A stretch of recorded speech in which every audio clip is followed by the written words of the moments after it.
திமுகவின் நிரந்தர எதிரியான மோடியை ஆட்சியில் இருந்து அகற்ற வேண்டும் என்று அக்கட்சியின் தலைவர் மு.க. ஸ்டாலின் தெரிவித்துள்ளார். கோவை கொடிசியா மைதானத்தில் நேற்று மாலை மார்க்சிஸ்ட் கம்யூனிஸ்ட் கட்சி வேட்பாளர் PR நடராஜனை ஆதரித்து பொதுக்கூட்டம் நடைபெற்றது. கூட்டத்தில் பேசிய மு.க. ஸ்டாலின், நாடாளுமன்ற தேர்தலில் திமுக கூட்டணி மிகப்பெரிய வெற்றியை பெற்றாக வேண்டும் என்றார். தேர்தலுக்காக மட்டுமே மக்களை நாடி வரும் இயக்கம் திமுக அல்ல என்று அவர் குறிப்பிட்டார்.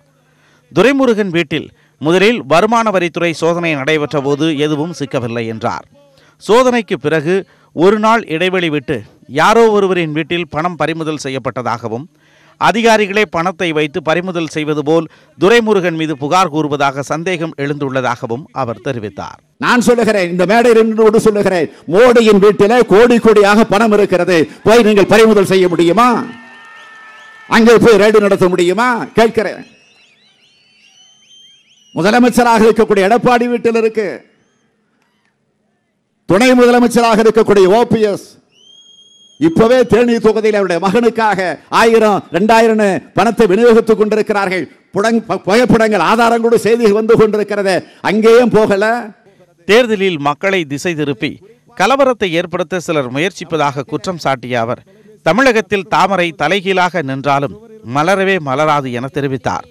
திறமை, வர்த்தகம், பாரம்பரியம், சுற்றுலா, தொழில்நுட்பம் ஆகியவை தனக்கு முக்கியம் என கூறிய மோடி, அதற்காக அவர் என்ன செய்தார் என்றும், மத்தியில் பாஜக ஆட்சியில் CBI, ரிசர்வ் வங்கி உள்ளிட்ட அமைப்புகள் மோடியின் கட்டுப்பாட்டில் இயங்குகின்றன என்றும் மு.க. ஸ்டாலின் குற்றம் சாட்டினார். இந்தியாவில் இனியும் தேர்தல் நடக்குமா நடக்காதா அதை தீர்மானிக்கிற தேர்தலாக இந்த தேர்தல் அமைய போகிறது. மீண்டும் பிரதமராக மோடி வந்துவிட்டால் 5 ஆண்டுகள் கழிச்சு தேர்தல் என்பதை மறந்துடுவோம். ஏனென்றால் நாடாளுமன்றத்திற்கே வராத, உச்சநீதிமன்றத்தை மதிக்காத, சொந்த கட்சியிலே கூட யோசனைகளை கேட்க முடியாத நிலையில நரேந்திர மோடியினுடைய கையில இன்றைக்கு இந்த ஆட்சி இருந்து கொண்டிருக்கிறது. முன்னதாக கூட்டத்தில் பேசிய மதிமுக பொதுச் செயலாளர் வைகோ, பல்வேறு துறைகளில் ஊழலில் திளைக்கும் அதிமுக ஆட்சியை மிரட்டி தமிழகத்தில் பாஜக மறைமுகமாக ஆட்சி நடத்துவதாக விமர்சித்தார்.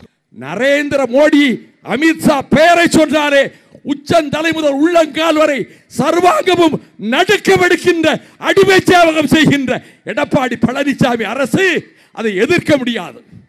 காரணம், மிரட்டுகிறது. பருப்பு பேர ஊழல் 400 கோடியிலே, இன்னொரு பக்கம் மிரட்டுகிறது ஆம்னி பஸ் பேர ஊழல் 300 கோடியிலே. அவரை தொடர்ந்து பேசிய மனிதநேய மக்கள் கட்சி தலைவர் ஜவாஹிருல்லா, பெரும் பணக்காரர்களுக்கு மட்டுமே பாஜகவினர் பாதுகாவலர்கள் என்று கூறினார். நரேந்திர மோடி தன்னை சௌக்கிதார், காவலாளி என்று சொல்லி உண்மையை சொன்னார் என்று சொல்கின்றேனே, அதற்கு என்ன காரணம் என்றால், இந்த 5 ஆண்டு கால ஆட்சி நரேந்திர மோடி அவர்களும் பாஜக காரர்களும் பெரும் பணக்காரர்களுக்கு, குபேரர்களுக்கு, கோடீஸ்வரர்களுக்கு, குரோனி கேபிட்டலிஸ்ட் என்று சொல்லக்கூடிய மிகப்பெரிய மூடத்தனமான முதலாளித்துவவாதிகளுக்கு தான் பாதுகாப்பாக இருந்திருக்கின்றார்கள் என்பதுதான் யதார்த்தமான உண்மையாக இருக்கின்றது.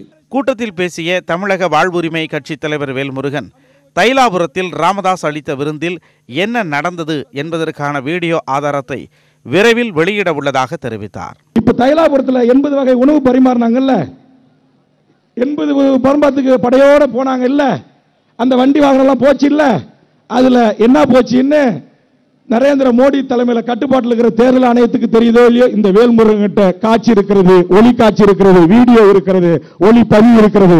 காலம் நேரம் வருகின்ற போது வெளியிடுவேன். இந்த கூட்டத்தில் முத்தரசன், தமிமுன் அன்சாரி, ஈஸ்வரன், ஜவாஹிருல்லா, காதர் மொய்தீன், கலி பூங்குன்றன் உள்ளிட்ட பலரும் கலந்து கொண்டனர்.